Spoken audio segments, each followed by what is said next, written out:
Well, guys, football season is finally here, and as you head to and from the stadium to cheer on your favorite team, NHTSA would like you to remember that there are risks to driving drunk. So this season, let's all make sure to drive safely and responsibly, drive sober, or get pulled over. Well, Jon Gruden has definitely made his mark on this season of Hard Knocks, taking full advantage of the spotlight. Last night's episode, Gruden was sure to make it known that he wasn't happy about having to play on a shortened 80-yard field last week in Canada, and he's also turned his rallying call, "Knock on wood if you're with me," into his own personal catchphrase during team meetings. Gruden had another interesting moment that we saw last night. Check it out for yourself.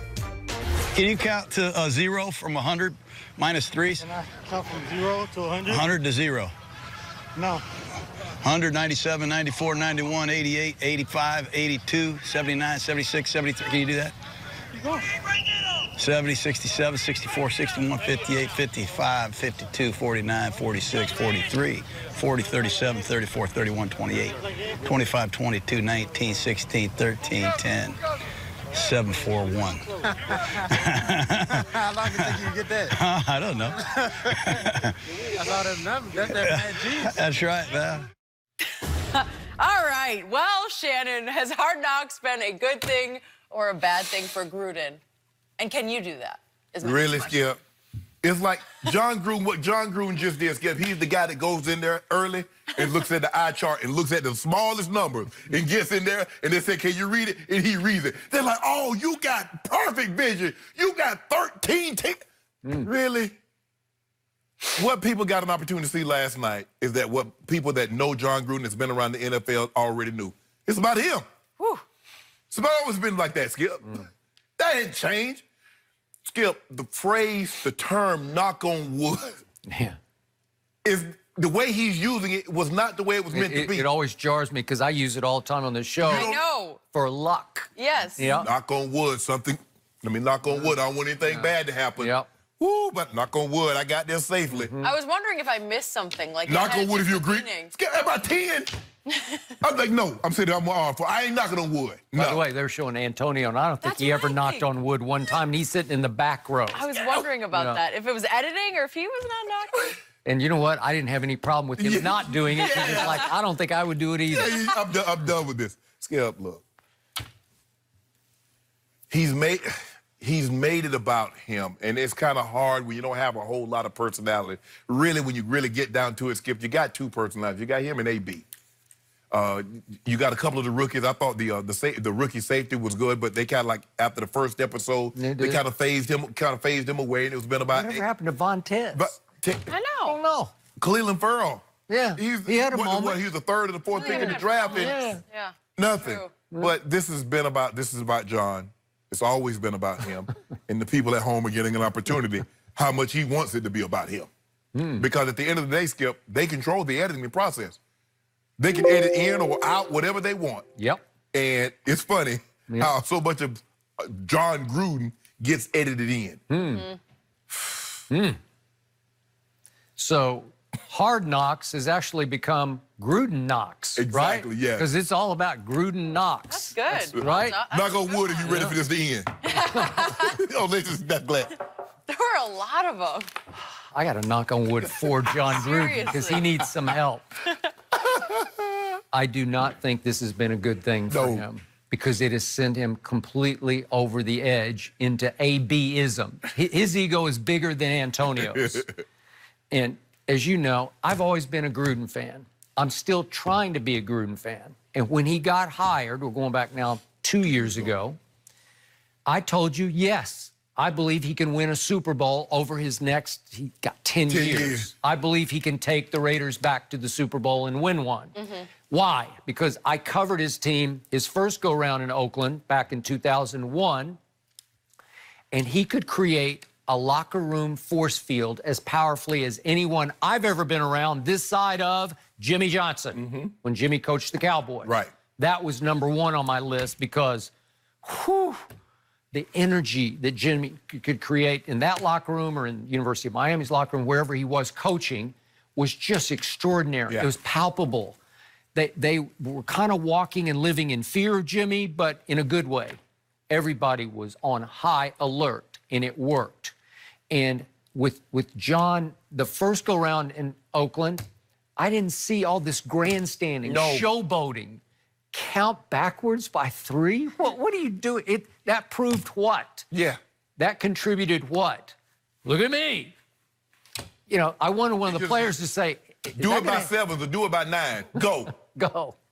91. It's hard. Exactly. I think he had practiced. Well, of course he did. Yeah, right? Sure. He had been waiting because for that. that's a way of like, man, Jon Gruden is a savant. He can count backwards from 100 by 3s. Really, Skip?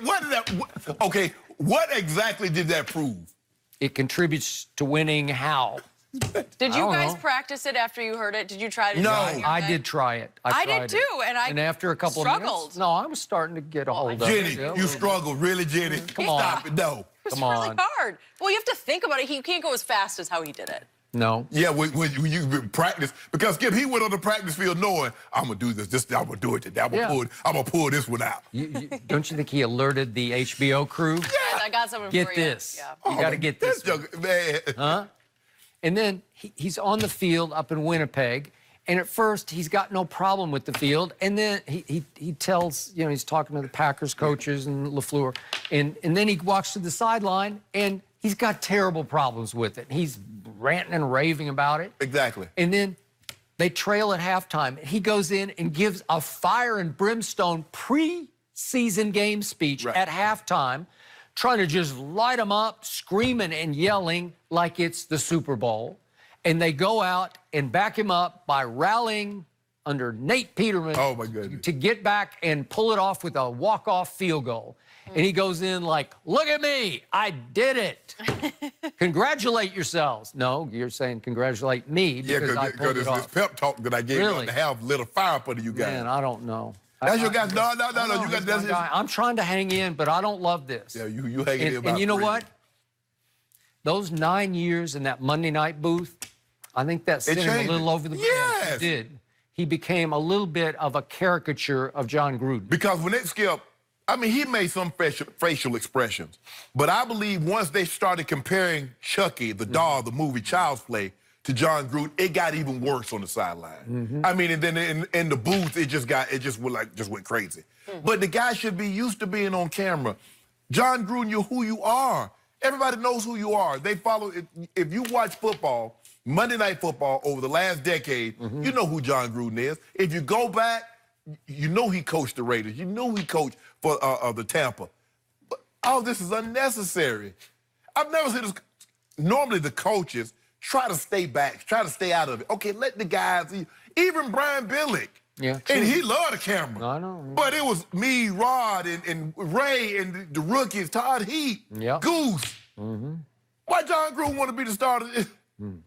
Nah, next year, next year I'm not watching it unless it's the Patriots. Now, the Patriots got to get a turn at this, Skip. Now, everybody keep getting a turn. They keep forcing everybody else. I want Pats. I want Pats. Might be kind of boring. I don't know how they could even fill an hour. What would Belichick even allow them to do? Nothing. Nothing. Nothing. Not a thing. And with no Gronk, snooze fest. Yeah. It's a snooze fest. So my final takeaway is Jon has gotten so relentlessly sarcastic and negative toward all his players, and he grandstands with, you know, he's like Aaron Rodgers. Aaron drives me crazy, pointing, blaming, you know, blaming. What are we doing, man? Yeah, what are we doing? It's like, don't look at me, look at them. I'm just the coach, right? They can't live up to my standards. Well, the bottom line to this is, how long will he last with Antonio Brown? And I just don't think it's going to work. They will clash when the real game starts. Absolutely. When he's not getting his call, when he's not getting his balls. I don't know. AB better start knocking on wood because if everyone else is doing it, he needs to start being a part of the team. Yeah. Y'all wonder what happened when they show that clip. They showed that to him. Well, you know, Antonio's not knocking on wood, coach. Yeah. They better make a change there.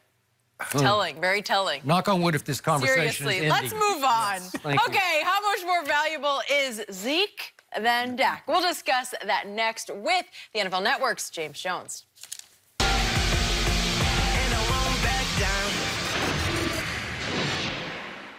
Golden Girl